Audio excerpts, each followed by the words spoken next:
Hey everyone, my name is Centurial, and after 9 years of playing League of Legends, I achieved Challenger. It has been an incredibly difficult journey, and in this video, I'm going to get into my own personal story and perspective on what it actually takes to climb to Challenger, or achieve whatever rank goal you have in mind. It was worth every last bit of pain, suffering, and time to say that I finally made it.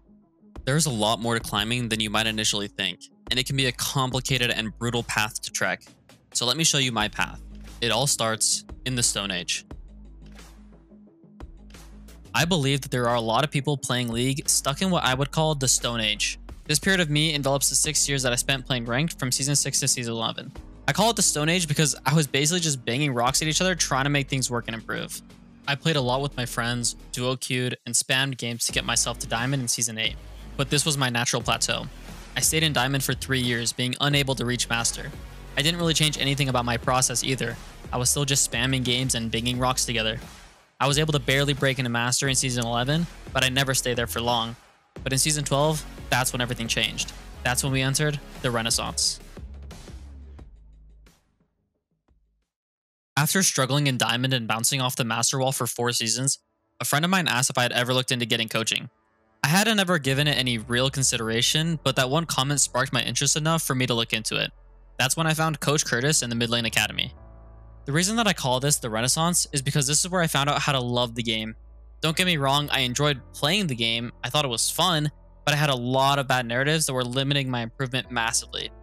I had a very detrimental 1v9 mentality, thinking I had to completely shit stomp every game to win. Spoiler, this is not the case. I would get massively tilted whenever I felt like my lane opponent was playing better than me. I had a very fixed mindset, and I truly think that the core inside of me didn't think that I could actually get to the top of the ladder. I'd play against people when I was Master who were clearly better players at the time, and I couldn't even understand what they were doing that made them better. It felt like there was this impossible puzzle that worked for some people and not for others, and it just didn't work for me. I figured that the best way to get advice on how I should go about improving, if I even could, would be through coaching. I hope to get an outside perspective from somebody that has done it, and maybe that will help me figure out this puzzle, because like I said earlier, it felt like I couldn't solve it. I am by no means saying that you need to get a coach to get the Challenger or whatever your desired rank is. There are plenty of people that can do it on their own depending on their background and desire. But for me, coaching was about finding out that there was a different way to go about improving at the game. It was about showing me that I could solve the puzzle, I just was looking at it the wrong way. There are many ways that you can go about changing your outlook on this, and I'm hoping that this video is one of them. There are 3 main principles that I learned that changed my outlook on League of Legends forever. The first is influence. The amount of influence you have on a game is way more than I previously thought. I was missing out on so many things that would have helped me win my games. Pings, body language, adopting a commander mindset. There are so many variables and little things that you can be doing that will give you a greater chance of winning each game. The second is intensity. Having high intensity when going into games is incredibly important. If you don't have high intensity, you won't be able to perform at your highest level. If you aren't performing at your highest level, or at least close to it, then you're not only less likely to win that game, but also less able to get learning from that game. The final one is reviewing. Reviewing your games is a way for you to identify key moments of that game that led to its outcome and help you learn about how you could have made different decisions when it comes to those moments. What I realized that reviewing does that I didn't before is that it gives you a reason when you go into that game. Because once you start thinking more critically about the decisions you made in the game during the review, it becomes more clear for you in that game when those decisions need to be made. It will get you thinking more about the game when you're in it, and that will lead to massive growth as a player. I peaked at around 600 LP Grandmaster in Season 12, just a couple months after starting to get coaching and applying these principles. These are such powerful principles, and you can see how much they made an impact on my League climb, considering it shot me up 600 LP in a couple of months. I'm going to be making separate videos on each of these topics to explain them more deeply. I was able to stay in that elo for about a month or two, but ended up dropping down and getting stuck at 250 LP Master for the rest of the season. And for the next few months, I would be at the lowest point I had ever been in my entire life. Enter the revolution. The most important conversation you will ever have in your fucking life is the one you have with yourself. So many people die, live 100 years, never fucking know who they are. Never know who they are. You have to look in that mirror and know there's so much more in here, man. Now, I was enjoying the game for a long time. I mean, how could you not when you're climbing from D1 to Grandmaster in a few months? But all good times must come to an end. My third year of university just started, and I played on the varsity league team. This team was the best that we have had in years, and we had a challenger coach to guide us to success. The members I had with this team are unforgettable, and we even won our conference and made it to nationals. But it was difficult, if not impossible, to improve individually as a player when I was playing on the team. And that's just the reality of it. But I was able to become really good friends with a teammate that helped me realize that there were things that were eating at me deep inside that would hold me back if I didn't address them. For a long period of time, I was very static in my life. I wasn't unhappy by any means, but I was stagnant. People think that they can just be maintaining, but this isn't really the case. Either you are making progress or you're regressing. And I wasn't making any progress in league, my relationships were struggling, and I would become easily frustrated with myself. When you stop doing it, you don't just maintain it. If you stop shooting a gun, you're not gonna be a great shot if you pick a gun up a year from now. The only way to keep from getting rusty is to constantly oil that motherfucking machine. The machine is this. You gotta keep challenging it every day. We can think of our life as a machine. As the machine works, our life progresses. But like any machine, it will need repairs and updates as it works because all things deteriorate and may not fit our needs anymore. The scary thing is that the machine of our life doesn't break down obviously or instantly. Things rust and deteriorate over time slowly, until one day the machine won't run at all anymore and we're wondering what the hell went wrong. But if we had paid attention to the machine, we would have realized and seen the signs that it was in need of repair. Some rust building up here, a couple of cracks or scrapes there. Tend to these things early and the repairs will be easy. But the problem is that we don't look for the issues. We are willfully blind to the building rust. I know I was. I didn't think that there was a way for things to go wrong, but I let my machine deteriorate for far too long. You can feel it when things are happening and starting to break down. But I honestly thought that if I just kept doing what I was doing, then it would just fix itself. And that's not how problems get fixed. I couldn't actually face any of the issues that were actually holding me back in my pursuits. So I let the machine get so bad until eventually everything came crumbling down at the same time. I lost all my confidence in myself. I stopped being hopeful about the future. And I often let my emotional state dictate my actions. And my emotions were not being dictated by me. This truly was the lowest point in my life. Despite how I felt at this time, I still found it so hard to take action. It is impossibly scary to think that you had things figured out when you hadn't. But it can be even scarier to try and take action because action is change, and change is scary. Many of us would rather sit in our current poor circumstances than venture out to find better ones because we're scared of what is not familiar. But through some encouragement and true reflection, I decided that I couldn't and wouldn't let my fear control me. Everything you're trying to reach, you could have right now, this moment. If you'd only stop thwarting your own attempts, if you'd only let go of the past and trust the future to providence and guide the present toward reverence and justice. So I made some incredibly difficult decisions, and I felt every last emotion of regret and fear and anxiety that came with those decisions. And this isn't even to say that I committed to the decisions when I made them. I feel like a part of me deep down was pleading with me to take it back and go back to what I knew. But life will give you the answers to what you're asking, and I knew what answer it was giving me. It was telling me that I had to start a new chapter. And I didn't even begin with writing. I began with listening. What are your dominant questions? You know, my dominant question was, how do I be invisible? So I got really good ideas on how to shrink and not be seen in class. And that was my result. And my principle here that I'm talking about, questions are the answer. And you ask a different question, you're going to get a way different answer, right? And so my question for everyone listening, what do you think your dominant question is? Because that determines your focus, and that focus determines how you feel and what you do and what you experience in your life. In every situation, we subconsciously ask ourselves this question, and that question drives our action. The answers are there the whole time. It's just that we aren't trying to find them all the time. At this time in my life, I had to adapt this question for myself to, what do I really want and feel? What will truly make me happy? And I had to listen to myself. When it came to situations I put myself in or things I was doing, this question was asked, and I got the answers. It's easy to ignore the voice inside you that is telling you the answers though. It's easy to convince yourself that it's not a big deal when it is. For me, it was sticking to my sleep schedule, what I spent my time on, and the environments that I put myself in. I was doing things that I knew were not making me happy. And as soon as I changed my behavior to be in line with what I found true joy in, I felt at peace. I also really struggled with my confidence. I was very confident in myself for a long time, but that confidence was attached to an ego. I got a lot of validation from my relationships, and that made me feel really good. But the problem is that I wasn't always perfect, and I was scared of making mistakes. When I made mistakes, I would start beating myself up for it, telling myself that I was terrible at whatever I was doing. This was because my mindset was so fixed because of the type of validation that I got and the fear of losing that validation. I figured that if I made a mistake, My friends wouldn't look up to me in the same way that they did. For so long, I let my mistakes drive me crazy. Alongside self-deprecating talk, I would get so emotionally overwhelmed and unstable. And after I lost a relationship that gave me endless amounts of confidence, all my confidence felt like it was gone. I felt completely lost. And again, I had to start asking questions. Where is this confidence supposed to come from? How can I be confident after making mistakes? How can I be confident without outside validation?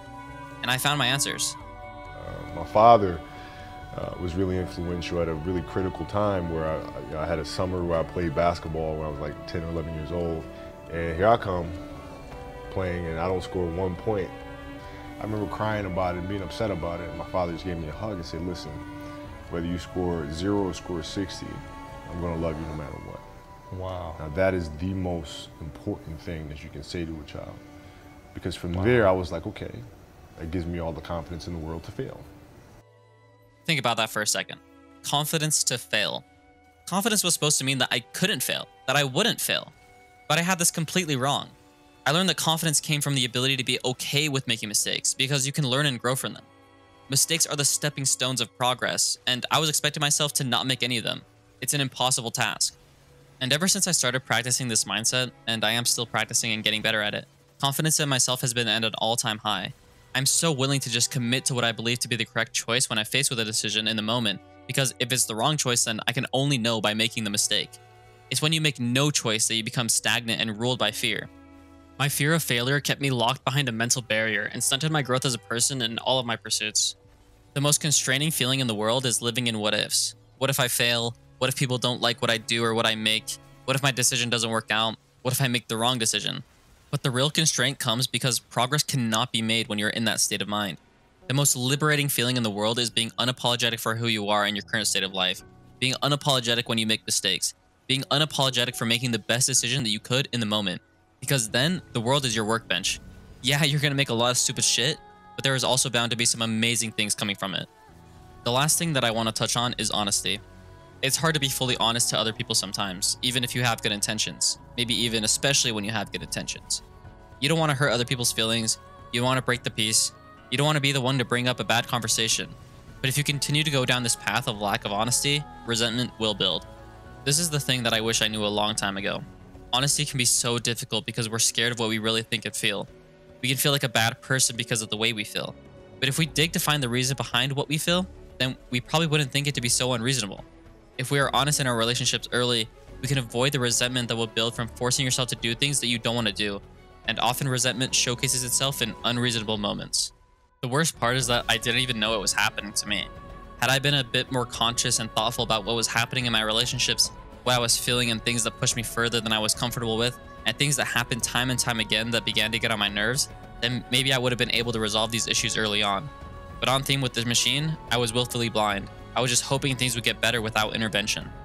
I was living in blind optimism, thinking that if I ignored the issues at hand and stuck to what I know, that things would magically get better. And I got pretty good at ignoring problems. But what do you know? Things don't magically fix themselves most of the time. And I let problems build up so much that things became unsalvageable. I let the resentment build. I am so sorry to those whose relationships with me deteriorated because of my ignorance and fear of addressing problems. It's a scary thought to think about what could have been different had I just been honest long ago. To me, that is a true feeling of regret. It's hard enough to be honest with other people, let alone with yourself. All the things that I've talked about so far require a certain honesty with yourself as well, and you have to really listen, because it's way too easy to ignore yourself when you need to be heard. It's when you feel the machine is rusting or facing damage. It's when you feel that you're making decisions that don't feel right. It's when you feel like you're cheating yourself.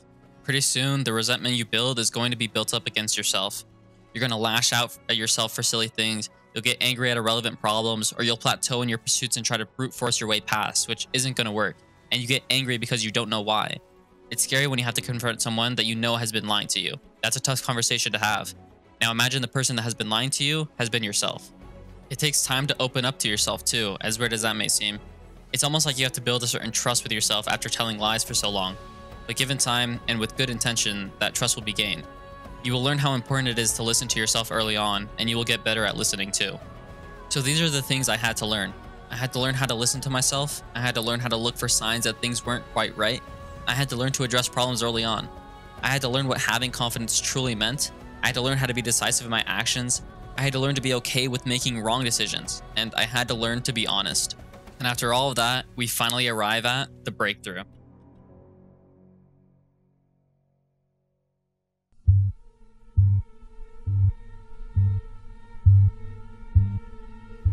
It was an incredibly tough few months, but here I was on the other side of it, and there was no more fucking around. Playing the game just naturally felt better and flowed smoother. I hit Grandmaster solely off of getting consistent sleep and having a consistent schedule. It's crazy what cleaning up your room can do for other facets of your life. But there was one final piece of the puzzle that I was missing. I was constantly getting caught off guard in my games. I would think certain matchups were unplayable and then watch Chovy play them and win with ease. I was convinced that I couldn't react to things my opponent was doing. This was because of one simple concept that I wasn't applying: mental priming. League is all about choosing what to place your limited attention and mental energy on. Some things require more mental energy than others. This is why muscle memory and pattern recognition are so important, is because it frees up your mental energy to be used elsewhere. Mental priming is the idea that before we go into game, or even before certain situations, we can predict what will be the most important to give our attention to.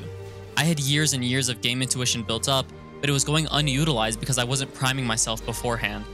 As soon as I began to think about the enemy's intentions and what they would want to do, everything became so predictable. I saw trade patterns before they happened. I knew exactly how the enemy would move off of a base. I knew how to make decisions that would catch the enemy off guard. I was in their head.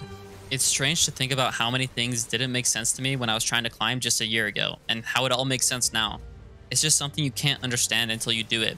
Until you feel what it's like, it can seem completely foreign, but when you feel it, it all just makes so much sense. It's not about some high-level concept or general application to a problem. It's just you in a specific scenario, in a specific point, in a specific game, and a decision to be made.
So that's my story.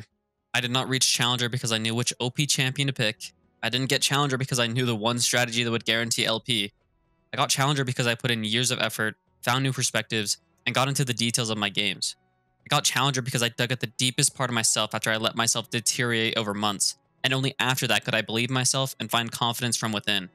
I learned to fail and address my problems and be honest with myself. I learned to not let my fear control me. I want to truly thank you for watching this video, and I would love to hear your thoughts. I hope that this can be an inspiration to you, that you can achieve the ranker goal that you've been wanting for so long. I can't tell you how you're going to climb or what path you're going to take, but I can offer you a perspective and guide you down the right path. I can tell you that there is a path to success. You just need to find it.